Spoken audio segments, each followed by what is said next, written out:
Hello, how are you? So it's been 2.5 years since my operation on my brain, and getting to know my new limitations is very interesting. It's been quite an interesting journey, and I haven't really filled you in of how it's been going since I actually had the double vision and was seeing two of everything and was throwing up every day and feeling so nauseated and sick. And yeah, that was, looking back, it seems a long time ago. 2.5 years, nearly three. And yeah, so it's, what is it now? It's December 2020. So April was when I had my operation, and yeah, it's been a long time. But anyway, the process is really slow. I've still been throwing up and feeling sick when I look up. And it started off, when I was looking down and when I was looking up, or if I moved fast, or, was traveling, I'd have to drive in the car, but I'd have to sit in the car and wait, say 10 minutes before I could get out of the car, because driving at 100 kilometers an hour was just forcing my brain to the back of my head.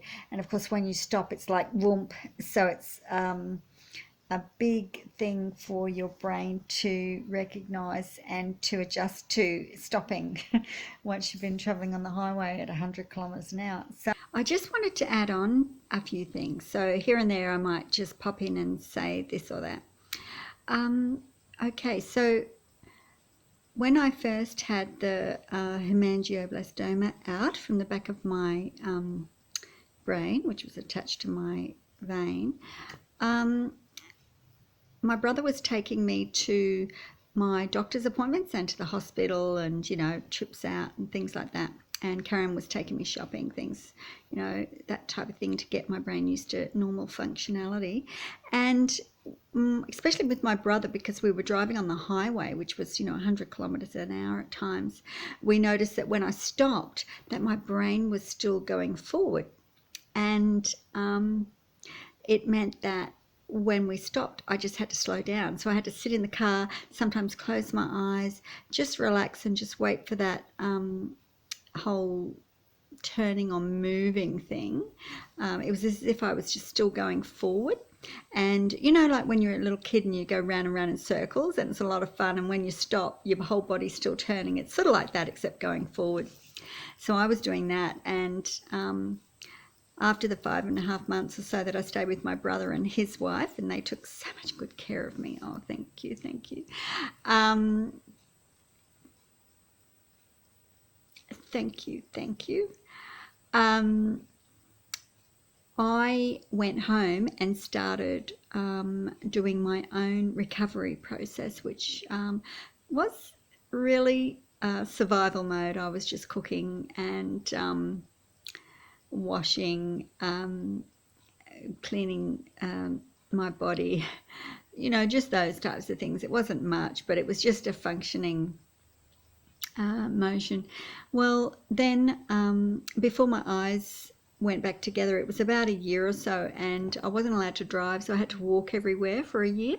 And in that time, my eyes started looking further and further away when I was outside, and then close, really close.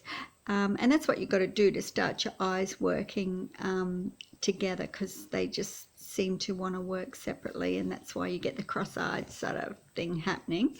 Anyway, so after I got my license back and I was allowed to drive and my eyes were okay and they were seeing well, I started doing exercises too, where I'm looking up, down, across and across.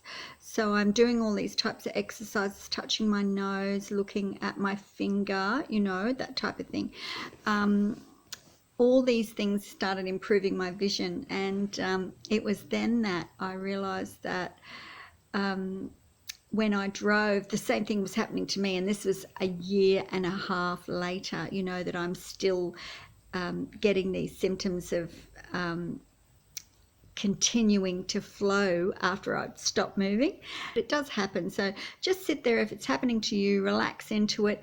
Ask if someone's driving your partner to just wait, because you have to sit there for a little bit and just gather yourself, close your eyes, take this time for a short meditation saying, you know, I am beautiful, I'm okay, it's going to be all right, it's going to, you know, this, I'm going to get over this is going to be passing soon, this is a journey, and you know, just enjoy that slowness of it. It's hard to say that to yourself when you're going through it, but there's no way out. You're stuck in it. You may as well do some meditation. You may as well do some positive affirmations, and get rid of all the negatives. You know, oh, this is awful. Oh, this is terrible. Oh, I hate this. You know, you might think that for a second, and you might think, oh, this is just, you know, can't believe it's happening to me. All those thoughts went through my mind. How long is this going to take? Oh, how long am I going to be like this? You know, how long am I going to have people look after me? How long? You know, it's sad. It's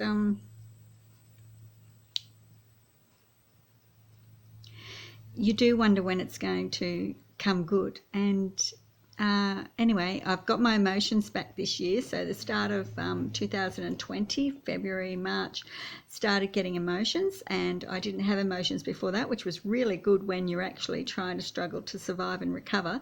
And so now I have some emotions, which is really tricky because, yeah, I find myself just getting a little bit emotional at stuff, yeah, which is good. I mean, it's normal, I think. Anyway, so if you are having trouble with the speed thing and the stopping and the slowing down, just give that a go. Just relax into it. So yeah, so all these things have been a big challenge for me, and I've sort of overcome them by laughing a lot and realizing how ridiculous yeah, the recovery is, because there's nothing you like. You're in your head, you're in your mind, you're in your body, but you have no control over how your brain adjusts to each movement or each controlled environment. So yeah, it's quite interesting. Not working together. So that's what they were waiting for, was for them to come together. And that was really interesting, because I started recognizing that if I actually crossed my eyes, I mean, I know my eyes were crossed, but if I crossed my eyes like that, it would actually start stretching the eyeballs. And so then once I started, I was actually sitting in the toilet. I know that sounds crazy, but I was sitting in the toilet, and I could see the doorknob, but there was two doorknobs. And I thought, oh, what if I cross my eyes like that? There'd be one doorknob. And yeah, there was one doorknob. And I was like, this is interesting. So I started doing it more often when I was sitting in the toilet, trying to get this doorknob to just be one. And yeah, I don't know whether that stretched my eyes so that I could actually see one, or what happened, but it wasn't long after doing these eye exercises and also walking out in the open that I started to get my vision back, you know, seeing, oh my gosh, there's one hand, and then, oh look, there's one dog, you know. It was really interesting to start getting my vision back. I'd like to add that in the mornings I would ask my family, whoever was up first, which one are you? Because I'd look at them and I'd say, are you that one or are you that one? And so by asking them, you can work out which one to look at. And they'd sometimes trick me up, and they'd say, oh yeah, the right one. And I'd be going, and how are you today? And all this, and they just burst out laughing. And of course I knew they were having a go at me. So we used to just laugh and take that in. I tell you what, when you're watching telly, my sister asked me, how can you watch telly? And I just said, I just watch one. And that all comes from, knowing which one to look at. And you can close your eye and you can kind of work out which one it is too. But it's easier to ask a person. So take that on board. If you've got someone there, ask them in the morning, which one are you? And get your bearings, whether it's your left or your right. And then just watch those things. When you're looking at everything, just look at the left one or just look at the right one, depending on which one's the right one. But now, of course, it's been 2.5 years. The main thing that I've had in the last 2 years is, going up and down stairs, which, of course, the pressure on your brain is different. So even though it's only going up and down stairs, the pressure on your brain is different. It's like going underwater for any length of time. You feel it in your brain. It's really ridiculous, really, but this is what you have to acknowledge what's happening to you. So I go up and down the stairs quite a bit, and finally my brain recognised that, this is a natural thing. We're going up and down the stairs, and it stopped making me feel sick. And I had railings put down the stairs, and the railings were really good because I could hang onto the railings and not fall down the stairs, which really helped a lot. And they're a real blessing. Even now, there's days when I need to hang on to the railing, because I wake up a bit dizzy or fuzzy, and I need to have that railing there to get down the stairs, which is really good. So when you're going up the stairs, hold on to the railing, look at each step in front of you, step slowly onto the next one, whether you're going up or down, and concentrate on that. Now, what will happen is you'll have this peripheral vision of things, moving in and out, zooming or zooming past. They seem to flutter because they're at different distances away from you, but as you're walking, they all seem to merge. And so to eliminate, so much of that, I'd suggest that what you do is just concentrate on the step, hold on tight, and just keep going. The urge to throw up and to spin out will pass. If you feel like it's too much, sit down on the step immediately, hold on to the railing, sit down immediately, close your eyes, and wait for that feeling to go away. It's a lot to work on, but it will happen. Just keep trying. If you don't try, your brain won't catch up, but it's really good to try because it forces your brain into thinking about that movement, that particular stepping. I've probably pushed mine to its limits sometimes where I've made myself sick, but I believe for me that was part of my recovery. So, but don't do any more than you feel comfortable with.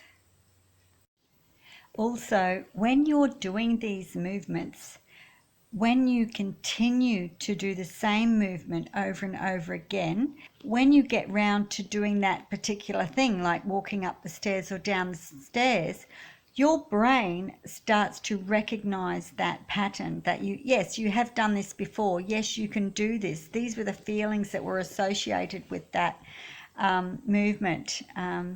It's your neuroplasticity starting to reconnect the memory patterns which remember how you felt or what was going on with you at the time you did that. So the more often you do the task, the better your mind will become at remembering that, yeah, it's okay to do that. I don't have to feel sick. I don't have to feel dizzy. And the memories of it will start to be better and better each time. So I started weeding the garden and, looking down. My head was down. I was picking out weeds. I was planting things in the garden. So down was a really easy thing for my brain to get used to. I would often go down and plant things in the garden and water them, and so you're bending down a lot, you're looking down. So my mind got used to the fact that looking down, I didn't have to throw up. Okay, this is a normal thing. But still be aware that when you're bending down, when you stand up, put your head up a little bit before you start standing. And that way your eyes are already seeing what's in front of you, and you're less likely to fall. If you get up with your head down and then you look up once you're standing, you'll just keep flipping back and you'll fall over. The best thing to do in that case is just sit down straight away. As soon as you feel yourself flipping, because you'll know, because your eyes will start, you can feel it in your body and in your mind. Just drop down. You're better off just hurting your knees or something, rather than having a topple over and smashing the back of your head. So yeah, just as soon as you feel it, just sink down and sit in a sitting position until everything starts returning back to normal. It usually only takes a few seconds before, and you can just think, oh my God, I've done it again. Check out for bruising, check out for gashing. Make sure you're okay, and on you go. It took me years going out in the garden for 10 minutes at a time, going into shops for 10 minutes at a time, going anywhere for short lengths of time, until I built up and could stay longer. In my garden, the sheer fact that things blew in the wind, yeah, they would sort of be in your peripheral vision, which would then make you a little bit giddy and you'd start feeling a little bit sick. So I would suggest putting chairs, just buy those plastic, chairs from, somewhere, and just dot them around your garden so that you can sit at any point. You don't have to stand all the time. And that way you'll get some rest. You will need them, so I suggest that you just go and buy them, dot them around the garden. You'll probably need them for years if you're as bad as I am. And they do come in very handy. Even now I have them still dotted around my garden so that I can sit down when I want, and yeah, it's really handy.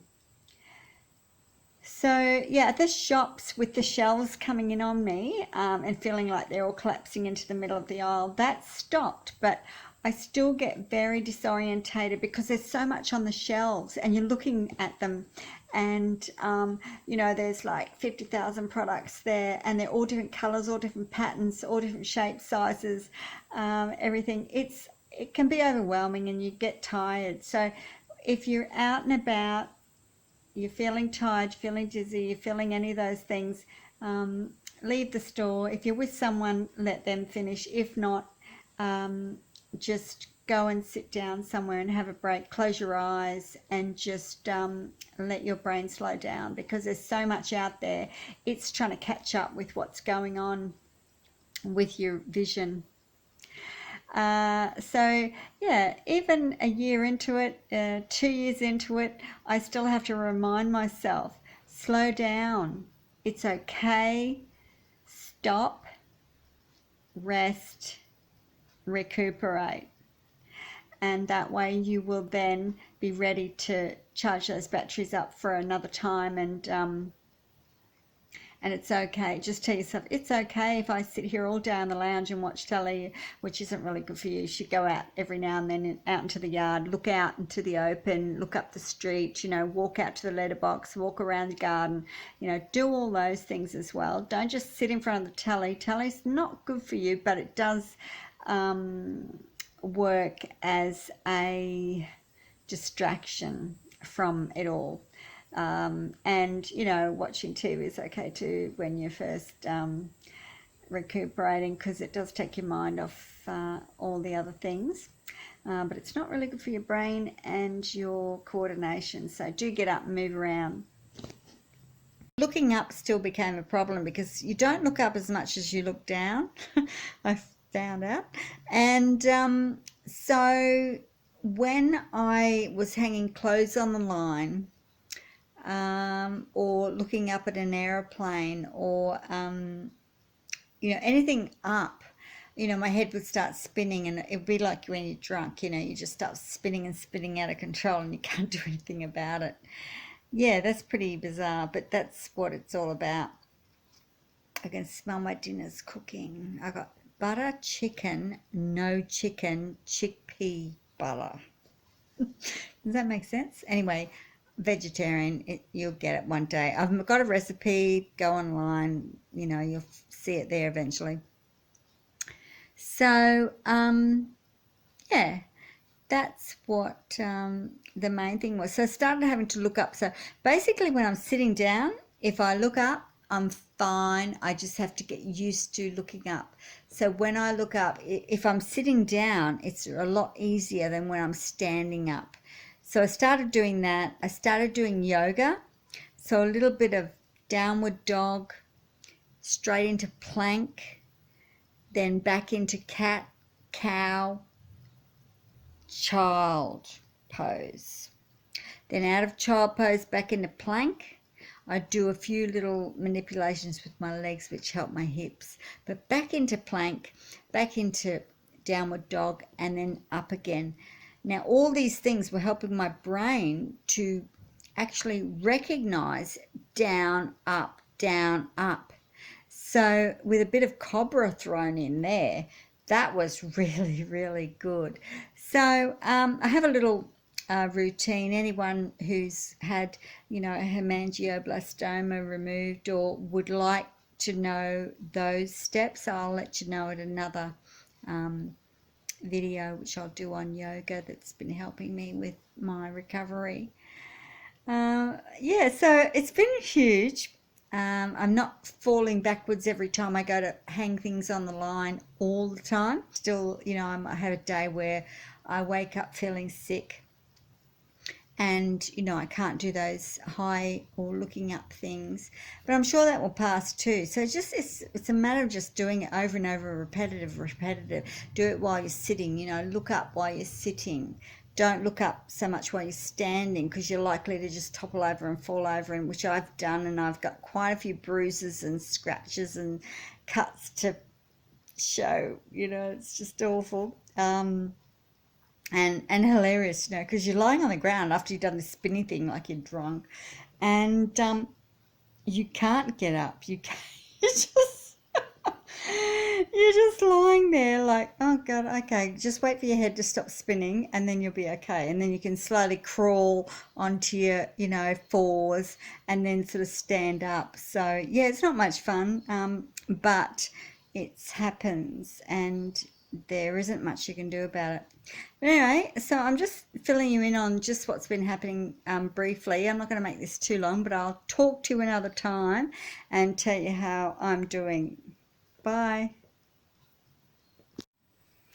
Please like my video and share if you like, and also subscribe, and you'll be notified of any more videos that I do in the future, and hope that there's something there within my repertoire of backyard gardening, cooking, what would you call it? It's a compilation really of all sorts of things, isn't it? But anyway, if you like it, please subscribe and like. Thanks.